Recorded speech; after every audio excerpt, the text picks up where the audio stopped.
Alrighty guys, good morning. Conexpo 2023, day number 2. We in a different building.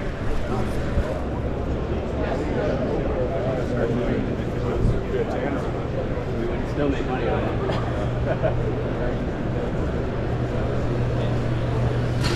Kind of checking more stuff out here.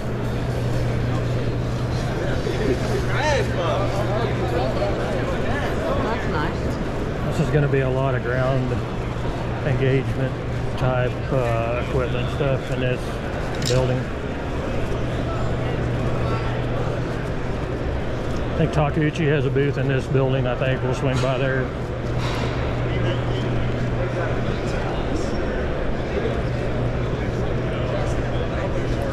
Day number 1 was a good day. The weather was kind of crappy, but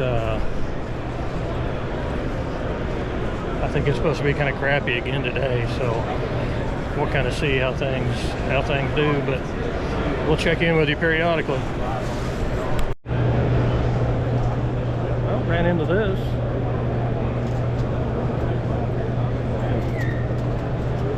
It's a big bud.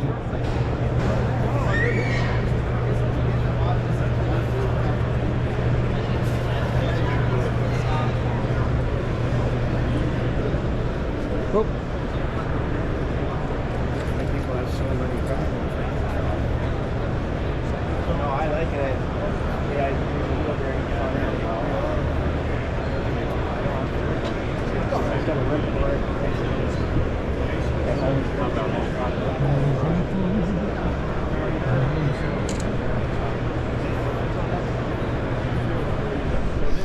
That's cool. You can go online and watch those big bud tractors or custom built tractors.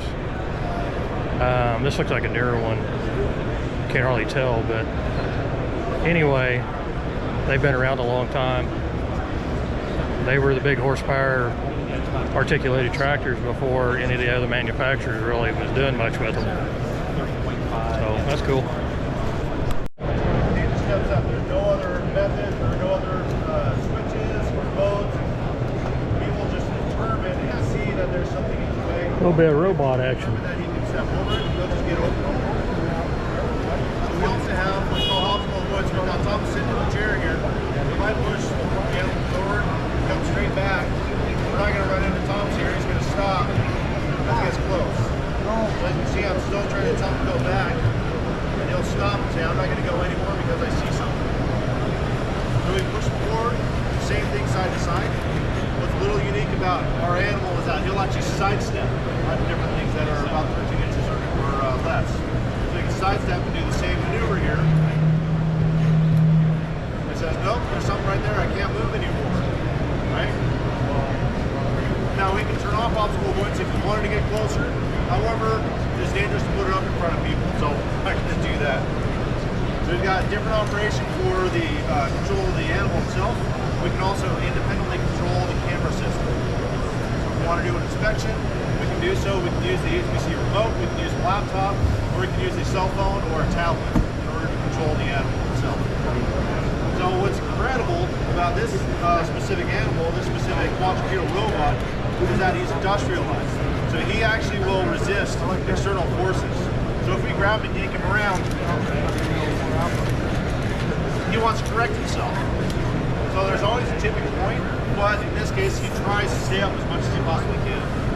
So sometimes, if we need to get into small areas, we can also change the mode to a different mode here, into what we call a crawl mode. It looks like a crab.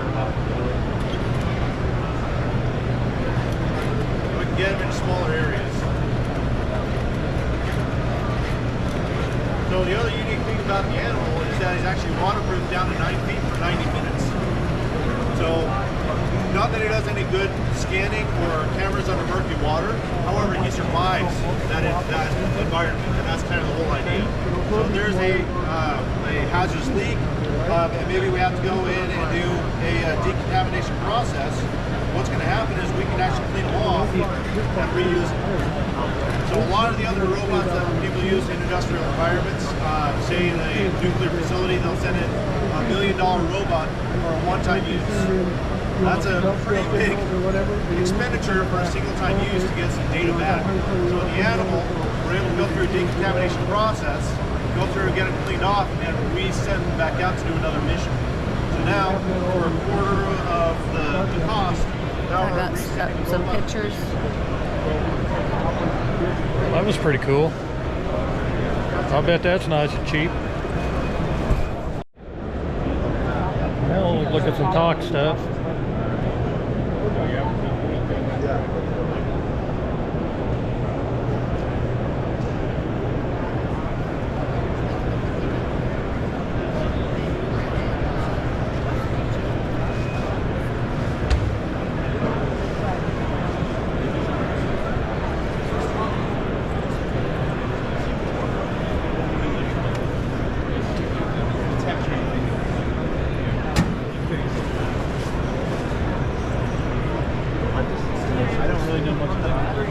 I really would like to have one of these minis one of these days.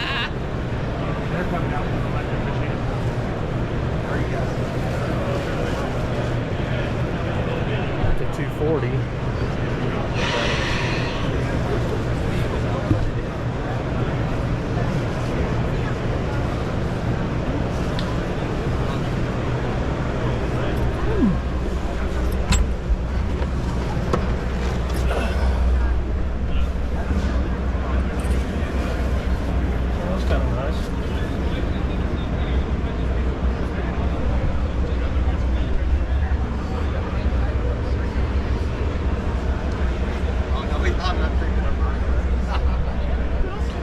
Yeah, I would like to have one.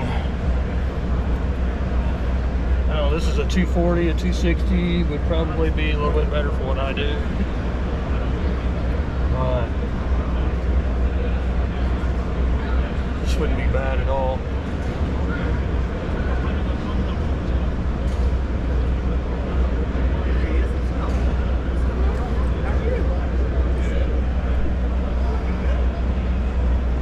Blade control.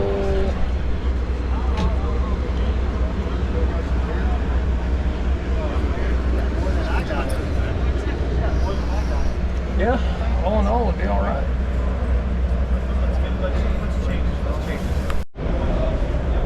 Well, we're in a Talk TL10.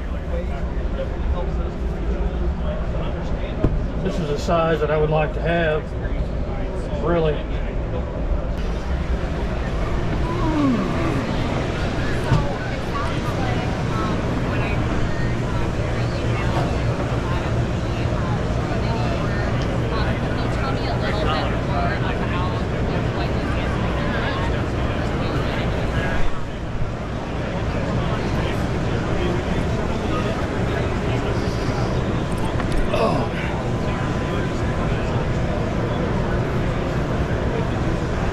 Hey bud, how are you doing? About 3 years since I've seen you, hasn't it? Doing all right? Doing good. How about yourself? Good, good. Can't complain. Gonna buy you another one? No, I'm gonna keep wearing out the one I have because it's paid for, and that's the best way to have it, right? Absolutely. Because repairs cost enough, right? With everything. Absolutely. If you ain't making payments, you're fixing it. Sometimes you're paying for it and fixing it. This You're is a double fact. dipping. This is a fact. What do you think of the show so far? It's good. I'm about tired of it. I've been here since Saturday, and I've seen about all I needed to see. So. Yeah, like I said, I can imagine. I can imagine for sure. Had fun. How about yourself? Did good. Did Y'all good. get here. When did y'all get here? When did we get here? Monday. Walk around a little bit, check it out yesterday, today. Yeah, the weather was kind of crappy. It was. It rained. It was pretty nasty yesterday. Yeah, but it absolutely was. So. I can't complain. Can't complain too much. We have plenty of stuff to do inside, so not too bad. Exactly. Well, Off to another machine to look exactly, exactly. TL10, TL12. What's your thought? They said they come out with a new 11. I thought it was supposed to be here. Oh, really? Figured I'd come over here and check it out, and haven't seen it, so Cool. we shall see. All right. Well, made our way back outside. Gonna go over visit some deer stuff. Acres and acres of toys.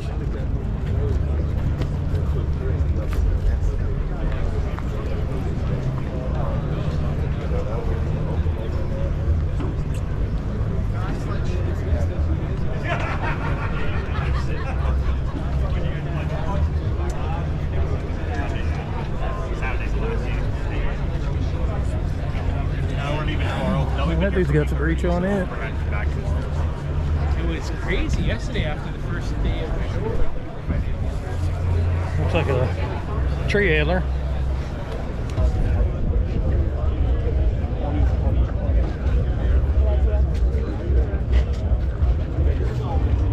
So then you have to buy their generator.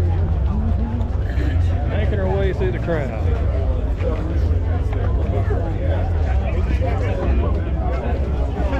Ralph, too freaking many people. That's the big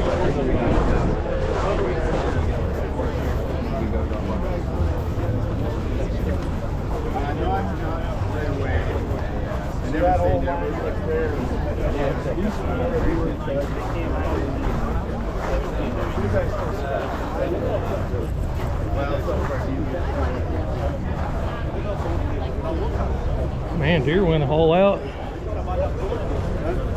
with the gravel. I'm telling them how many thousands of dollars in gravel.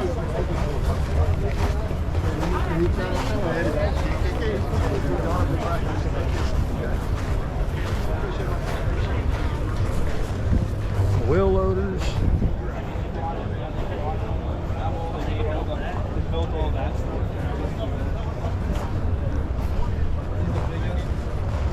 Backhoes. I'd like to have another backhoe one these days. Well, $335.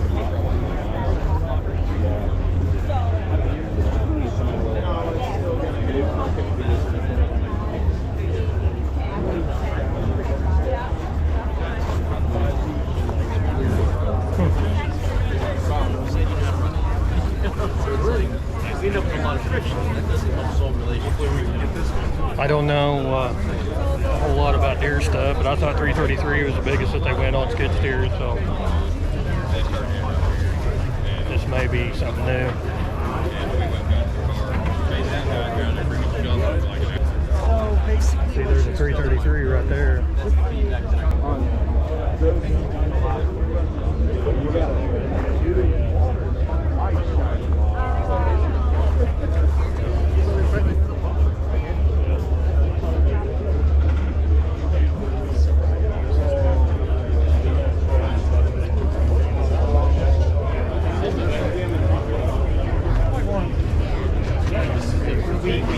Smells of mulch on it. yeah, it looks like you can get this.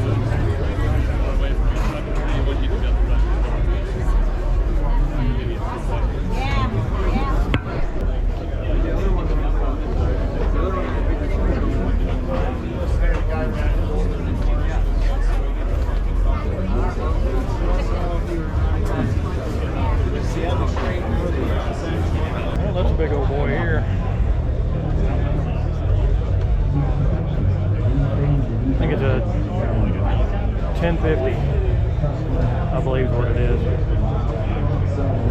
I'd say that's probably D8 size.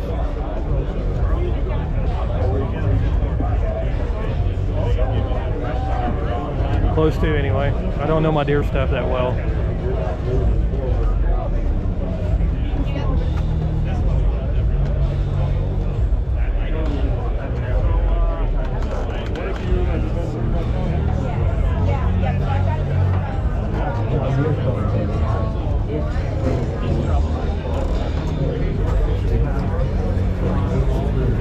Yeah, it's a 1050.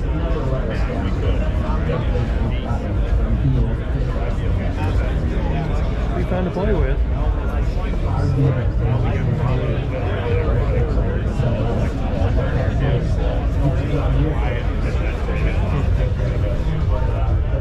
That's a unit.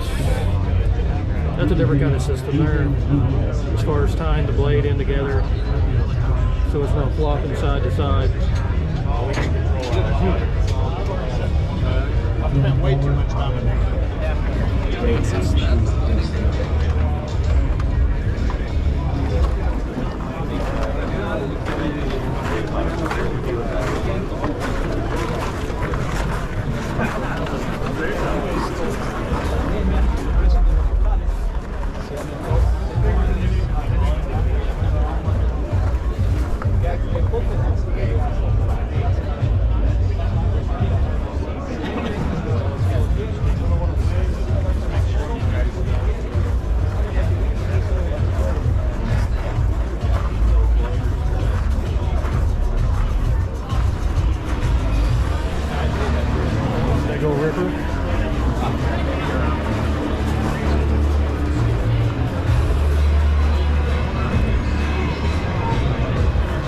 hydraulic shipper gripper shank.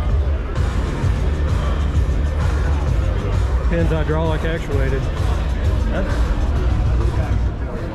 That'd be nice.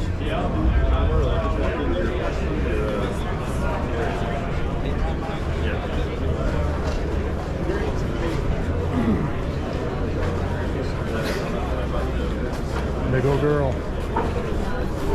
All right, well, we're gonna move on. Over here at the Rototill booth.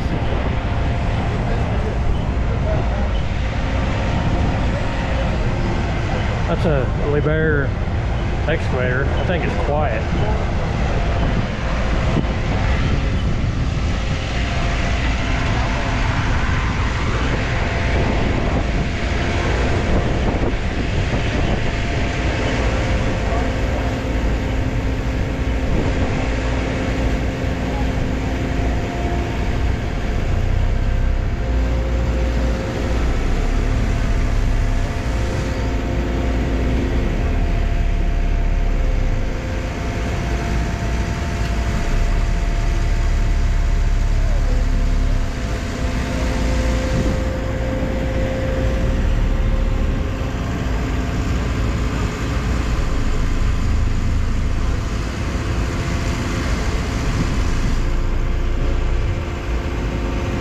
Hopefully the wind's not too bad.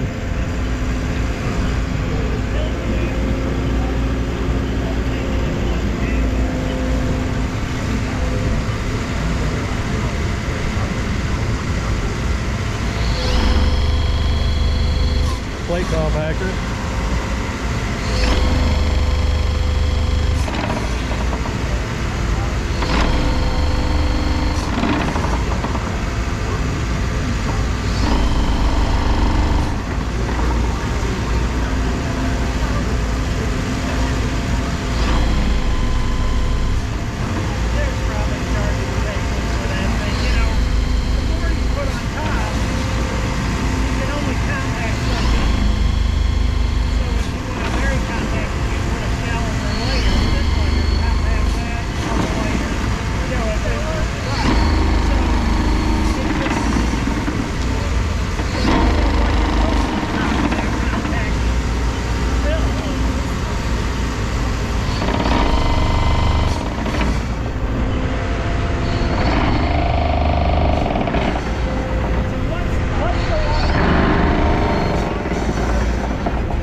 Gravel.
That's pretty cool. We're gonna keep moving on. This is a Huddig. I'm not familiar with him. He's pouring beer with his rotator, this rotating assembly. More lift capacity and about 30% quicker operations on there too. So off of that side there, where we're talking the drive side, we're also able to turn those hydraulics down just like we are now. That doesn't crush that cup. And hand that cold beer to that gentleman. You save him $12 from Las Vegas charge. There you go. We're also able to adjust the rim track, the rim pull, the tractive effort on the tires there as well, so we can adjust more tractive effort on the rear tires or the front tires, and we can also do them individually. So when we're operating the machine here, he's able to adjust that rim pull on each one of those tires. Now you'll see here Johan's actually running this machine off of our Hoodig remote control. Anything there that runs inside the cab, Johan's able to do that right here on that remote. So it works great if you're putting in a trench box, maybe you're plowing some fiber, you're doing something like that where you've got to walk along and do that. You can actually be out with your other co-workers and your other guys out there and actually work right there in the field alongside. Great safety feature in there, plus maybe a little bit more efficient if you're looking inside the hole, getting things finished off, maybe digging around some cable, doing things like that where you've got to be a little careful. And it goes back to turning the hydraulics down. So you want to slow things down a little bit, you want to pull the hydraulics back a little bit, you've got that ability to be able to do that and pull that back just a hair.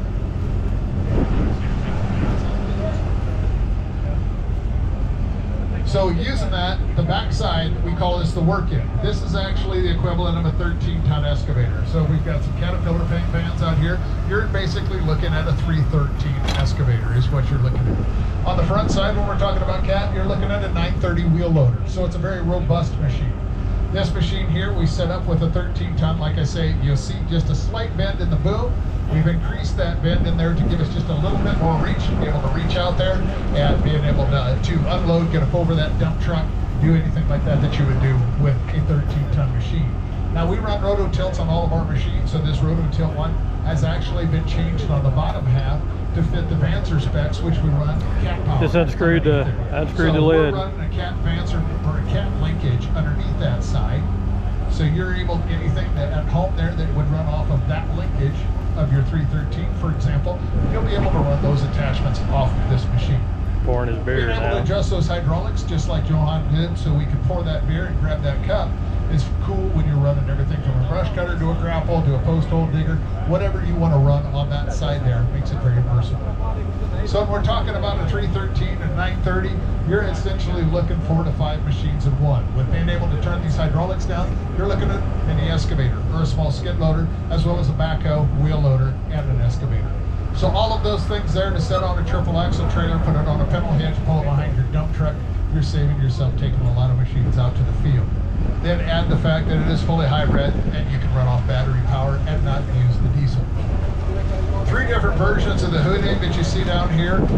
The first one, of course, is the one that we have right on the ground, is our rail version. This is our railroad version that a lot of the contractors with the railroad or the railroads themselves use.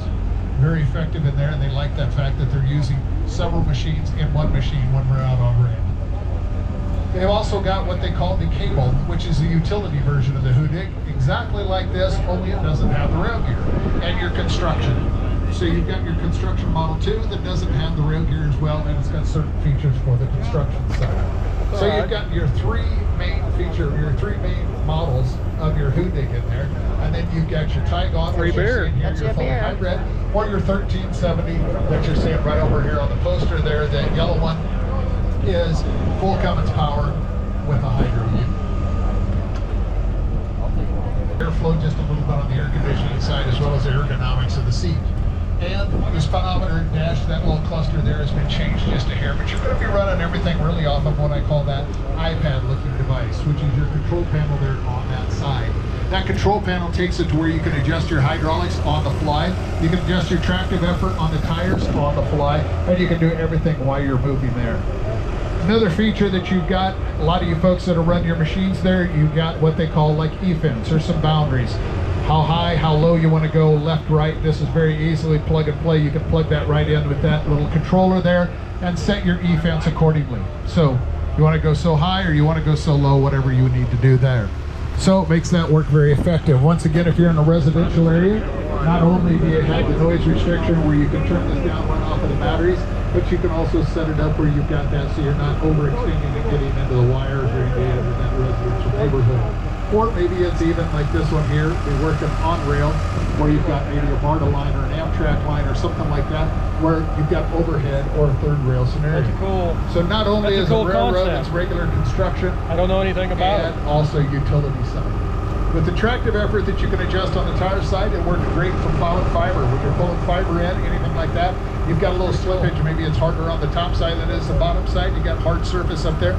Adjust your tractive effort up to the top side. I have to do a little Leave this research side on down those. here. I don't know anything You about folks them. that have an articulated Who dig? machine at home, when you turn hard left or you turn hard right, you get what they call that snowplow effect. Who dig That snowplow effect where they 1370T shove your product or what your it is. material in there while it's trying to Have turn. to- You won't have to do a have research that on the that. Taigo. All right, these are Turkish-made excavators, and it looks like they're called Hydromech or something like that.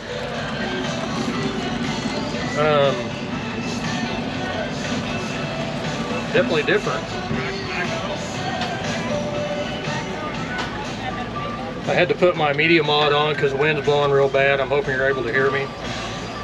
It's actually my first time recording with it, and it has the big boom mic on it, so hopefully it is working okay and you can hear me. The wind is really getting up high. But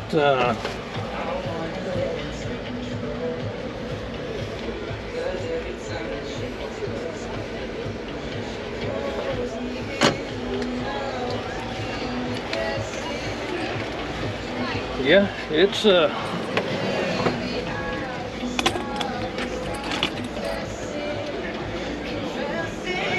actually a comfortable machine. I mean, it's actually a comfortable machine. Like I said, I don't know anything about them. First time I've ever seen them. I guess I need to get out more or something. But like I said, I looked at the tag, they're made in Turkey. So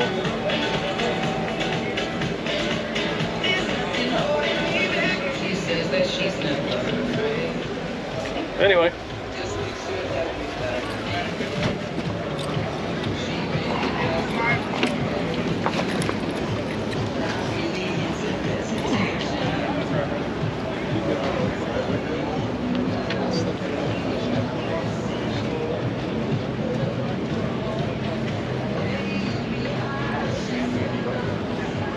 Huh. It's a 310 there. Yeah, I know. Actually, you're cutting in. I'm sure they're locked. Yeah.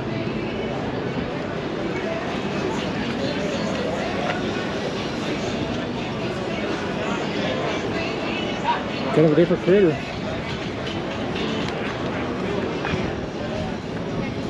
Looks like they've got a grader.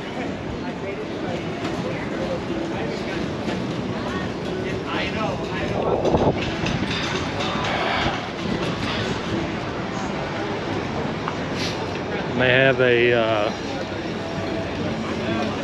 pad foot roller, wheel loader, backhoe, zero tail swing.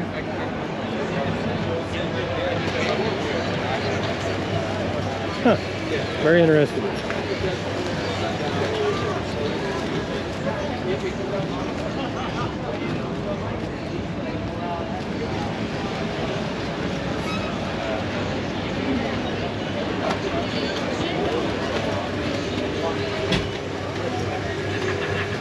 Pilot controls.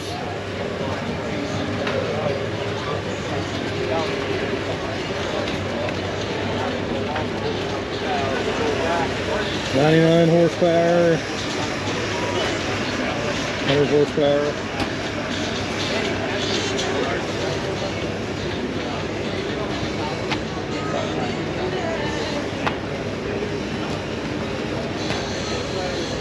Very cool. Interesting.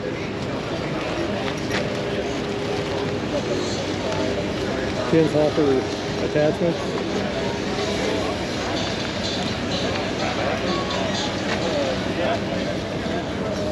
Pretty cool.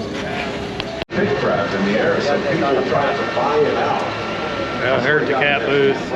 After I talked, Micros up there talking. after that segment aired, the local developers got together and they offered $75 million to buy this big one.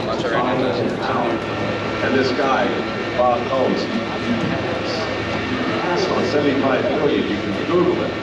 I called him after I read the story and I said, Bob, $75 million, what are you doing? He said, I don't know. I mean, what can I do with my tickets? I'm like, dude, you got to eat them. What difference does it make? Sell them farm. Anyhow, that's what I remember about Dirty Jobs. I remember guys like Bob Combs feeding the country because people at Sahara's and Caesars can't finish their buffet. Fine question. You know, that's such a good question. I'm going to give you another round of fake applause. Everybody wants to say, here we go. Cheers for Matt. Got another question over here in front.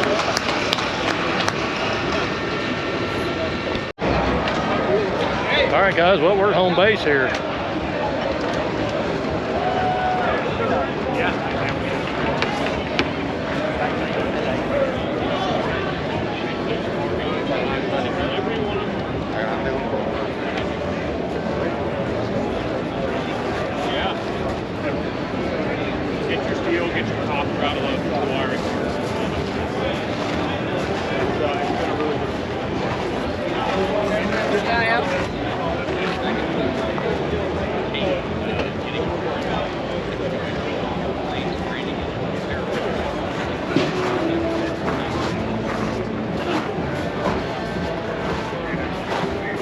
Well, if it's gonna be, I'll go back up there.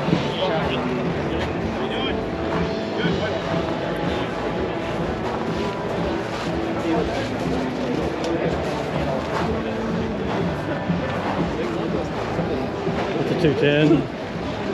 It's like mine. That's a D model.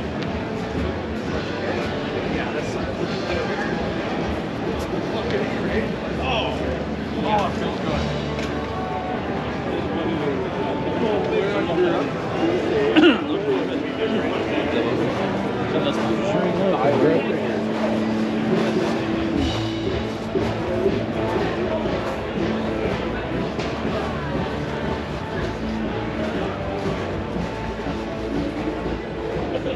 Up in booth. Put your head in. Yeah, I'm gonna roll up. Quick roll up, way to do that.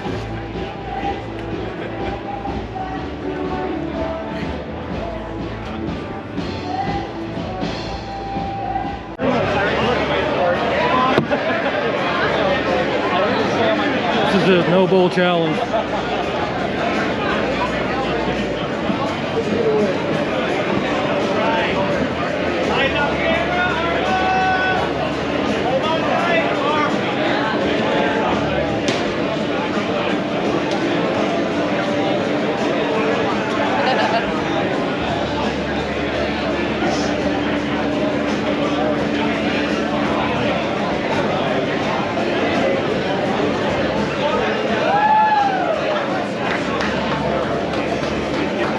Didn't make it, did she?